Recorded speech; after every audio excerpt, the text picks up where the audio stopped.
بسم اللہ الرحمن الرحیم۔ السلام علیکم 5 کلاس۔ آج ہم آپ کی سبق نمبر 6 قومی تہوار پڑھتے ہیں۔ یہ بچوں صرف ایک مطالعے کے طور پر انہوں نے دیا ہوئے، نہ اس کے کوئی مشقی سوالات ہیں نہ سوالوں کے جواب ہیں۔ سب سے پہلے ہم دیکھتے ہیں کہ سوچیں اور بتائیں تہوار کسے کہتے ہیں۔ مذہبی اور معاشی لحاظ سے منائے جانے والے تہوار یا تقریب کو پروگرام یا تقریب جو بھی ہوتی ہے اس کو ہم تہوار کہتے ہیں، یعنی مذہبی اور معاشی لحاظ سے منائی جانے والی تقریب یا پروگرام کو تہوار کہتے ہیں۔ آپ کس تہوار کے آنے پر سب سے زیادہ خوش ہوتے ہیں؟ آپ کہیں گے کہ بچوں یہ کیونکہ قومی تہوار کے حوالے سے سبق ہے تو آپ کہیں گے ہم سب سے زیادہ خوش 14 اگست کے آنے پر ہوتے ہیں، کیونکہ اس دن ہمارے پیارا ملک پاکستان بنا تھا۔ اور سبز ہلالی پرچم اور جھنڈیاں کس تہوار پر لہرائی جاتی ہیں؟ سبز ہلالی پرچم اور جھنڈیاں 14 اگست کو لہرائی جاتی ہیں۔ اچھا، اب اس کی ریڈنگ کی طرف آتے ہیں۔ رضا اور آمنہ کے دادا ساجد صاحب نے پاکستان بنتے دیکھا تھا۔ ان کے بزرگوں نے حصول پاکستان کی جد و جہد میں بھرپور حصہ لیا۔ ان کے بزرگوں یعنی ان کے بڑوں نے پاکستان کو حاصل کرنے کی کوشش میں بہت زیادہ حصہ لیا اور تکلیفیں بھی برداشت کی، بہت ساری تکلیفیں۔ پاکستان کے قیام سے پہلے وہ موجودہ بھارت میں رہتے تھے۔ بچوں، جب پاکستان نہیں بنا تھا تو بھارت اور پاکستان ایک ہی ملک تھا، اور وہ جب پاکستان بنا تو اس سے پہلے ان کے دادا جان ساجد صاحب جو تھے وہ بھارت میں رہتے تھے۔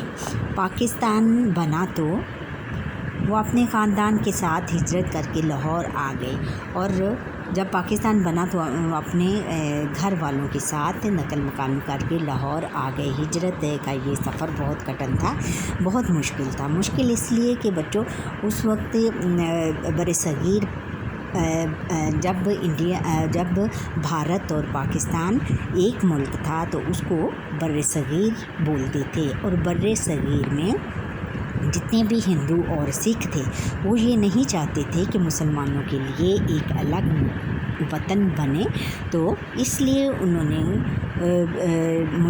جب پاکستان بننے کا اعلان ہوا تو انہوں نے مسلمانوں کے گھروں میں آگ لگا دی، ان کی گاڑیوں کو آگ لگا دی، جب وہ واپس آ رہے تھے ٹرینوں کو آگ لگا دی، اور ان پر بہت زیادہ ظلم کیے، حتیٰ کہ ان کو قتل بھی کر دیا۔ ہجرت کا یہ سفر اس لیے کٹھن تھا بیٹا، وہ بہت مشکلات کا سامنا کرتے ہوئے لاہور پہنچے، بہت زیادہ مشکلیں برداشت کرتے ہوئے لاہور پہنچے۔ وہ اپنے اس سفر کی داستان سب کو سنایا کرتے ہیں، داستان یعنی کہانی سب کو سنایا کرتے ہیں۔ وہ پاکستان سے بہت محبت کرتے ہیں، انہیں پاکستان سے بہت محبت ہے۔ 14 اگست کی تقریبات شروع ہوتی ہیں تو خوشی سے ان کا چہرہ ٹمٹما اٹھتا ہے۔ ان 14 اگست کے جو پروگرام ہوتے ہیں جب وہ شروع ہوتے ہیں تو وہ بہت خوش ہوتے ہیں۔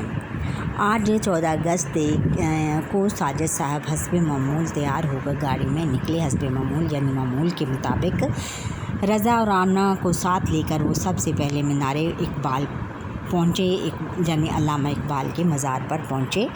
انہوں نے مزار پر فاتحہ پڑھی، مزار پر فاتحہ یعنی ان کے لیے دعا کی۔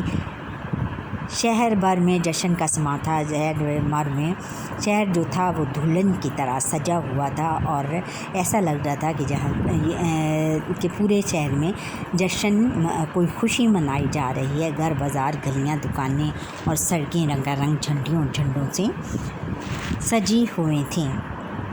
بچوں کے چہرے خوشی سے چمک رہے تھے، یعنی بچے بہت زیادہ خوش تھے۔ مینار پاکستان پر اس قدر ہجوم تھا، یعنی رش تھا کہ کھوے سے کھوا چلتا تھا، بہت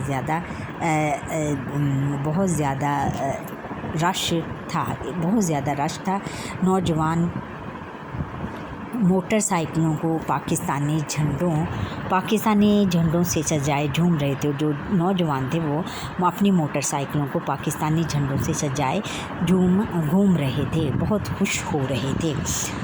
اور یہ سب دیکھ کر ساجد صاحب بہت خوش ہو رہے تھے. انہیں آزادی کی نعمت کا صحیح شعور تھا, کیونکہ انہیں آزادی کا صحیح آگاہی تھی. آزادی کے متعلق وہ بچوں کو ساتھ لے کر جشن آزادی کی تقریبات کے مختلف مناظر دیکھتے رہے. دفن آزادی کے جو پروگرام ہو رہے تھے ان کو دیکھتے رہے. شام سے پہلے مال روڈ سے ہوتے ہوئے گھر لوٹ آئے. گھر آتے ہی رضا کی امی نے پرتکلف چائے کا انتظام کر رکھا تھا. پرتکلف چائے یعنی انہوں نے چائے کے ساتھ بہت سارے لوازمات رکھے ہوئے تھے. چائے پیتے ہوئے رضا نے دادا جان سے پوچھا, دادا جان یہ تہوار اور جشن کیوں منائے جاتے ہیں؟ دادا